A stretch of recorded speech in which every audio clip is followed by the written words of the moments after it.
Have you ever looked at somebody and said, man, why is that person having success, but I'm not having the same success? Like, why are they successful, but not me? If so, you want to watch today's video.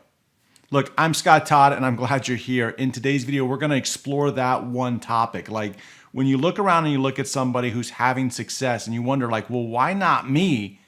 Well, I think what it goes into is starts off with mindset. In last week's video, I talked to you about kind of like the Henry Ford quote that said, hey, if you think you can or you think you can't, either way, you're right. And there's so much value and merit into that. Look, if you didn't watch that video, at the end of this video, there'll be a link to it. So don't worry, you can go back and watch it. But the whole thing is that when you're doing something, especially when you're building your business, it really does start with your mindset. And that is a big thing that people miss sometimes is they think, oh, all I have to do is I have to go create action. Oh, I got to go do massive action. How many times have you heard, oh, massive action, that's all you need? Well, the reality is you can have all of the massive action in the world and still not produce the results that you're expecting or the same results that other people. Look, you can go out there and you can make as many offers as you want. You can go out there and do all of this stuff. You can do 10x the amount of stuff that like maybe I would do and maybe get a fraction of it back. And you might be like, well, I don't understand. Why is that? A few months ago now, I recorded a video, and I'll again link to it at the end, where I went out and I ran a 5K. Like no training, nothing. I just showed up, like scheduled it on a Friday to run it on a Sunday. I was not ready, like body-wise, to run this 5K. I'd never run a 5K. I was just not a runner.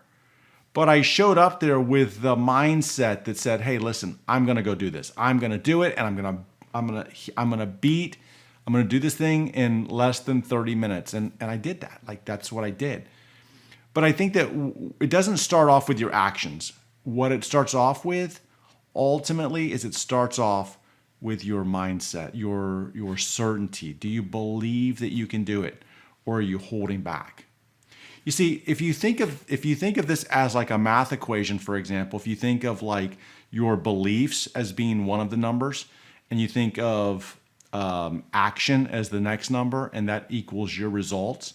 If you put in there half-hearted effort and doubt and uncertainty, and let's just say that that number, that certainty number becomes like, I don't know, a quarter, and then you put in massive action and you multiply the two together, you still have a quarter of the massive action because there's that self-doubt, that internal, that internal system that's holding you back. And what you really need to do is if you're going to do something, you really need to believe that it's for you. You really have to believe that it's for you. And the minute that you believe that it's for you, all of a sudden, the math equation changes now. Man, I'm now 90% certain this is for me. I'm going to do this. I'm not going to stop. If they can be successful, I can. If he can run that 5K, I know I can. And then you go make the massive action. Cool. Now you're doing like 90% of the massive action. You're going to get better results. You're going to be able to move the needle farther. But what happens is we hold back like, oh man, I don't know. I'm just going to try this thing. So we put in half effort. Okay. We put in half effort and we put in half the action. Okay. Half the massive action. And then the result is like, well, guess what? It's half of half, right? Like it's half of what everybody else is getting. And then it becomes like, oh, I knew I couldn't do it. And then it feeds back into the negative or the self-doubt or the uncertainty. It's like a big circle or a big triangle, right? Like this times this equals this. And if you're half here and you're half here and you get half the results, well, guess what? The next time it comes around, it's going to be half of half because that's where you started.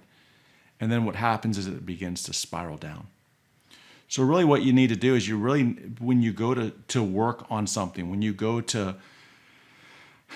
take that massive action, if there's any self-doubts, what you really have to do is you have to stop. And here's a tool that I use. Is like when I have those self-doubts, I literally just grab a piece of paper and I just write down, okay, look, what am I concerned about? Like what in this column right here, what am I concerned about? And in the next column, I'm going to say like, okay, well, what's the worst case scenario? If this happens, then what happens after that?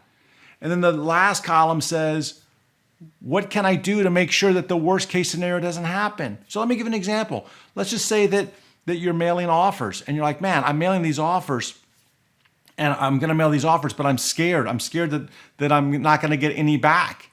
Well, guess what? I have that happen all the time. It's okay. Like literally it's okay. Like I've mailed out offers. I've mailed out at one point, one area I mailed to, I mailed out 1,000 offer letters.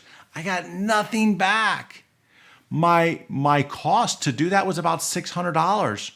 And it's like it lowers your morale when that happens, but it happens. If you're going to be an investor, it's going to happen at times. The reality is that I learned a lesson from that piece. That was a $600 lesson that I learned.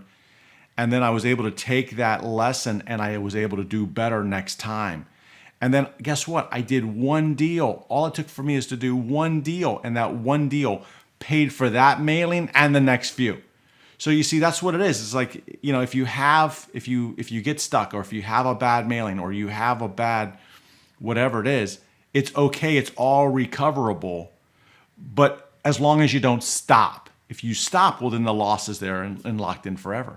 So as an investor, you really have to start to think about the mindset behind taking out the emotional component out of the business. Like get rid of the emotions and just do the business. Just do whatever you got to do to move the needle.